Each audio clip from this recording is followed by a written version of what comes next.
Салам достор, эгерде сиз каналда биринчи жолу болсоңуз, катталып коюуну унутпаңыз. Окумуштуулар кыймыл аракет менен чылым чегүүнү каалоонун ортосундагы байланыш тууралуу жарыялашты. Окумуштуулардын айтымында кыймыл аракет көп жасаган адамдар чылым чегүүнү таштагандан кийин аны каалоо азабын оңой жеңишет. Эксперимент жүргүзүүдө спорт менен машыккандар чылымды башкаларга караганда жеңил таштары далилденген. Мунун себеби никотиндин ацетилхолин рецепторлору адамдын гиппокампасында жайгашкан.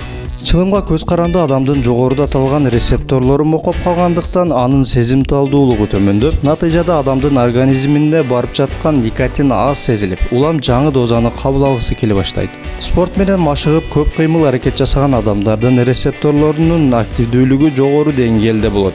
Ошондуктан чылым чегүүгө көз каранды болуу синдромун жеңип өтөт. Чылым чеккенди таштайм дегендер спорт залдарга барып машыгуулары зарыл.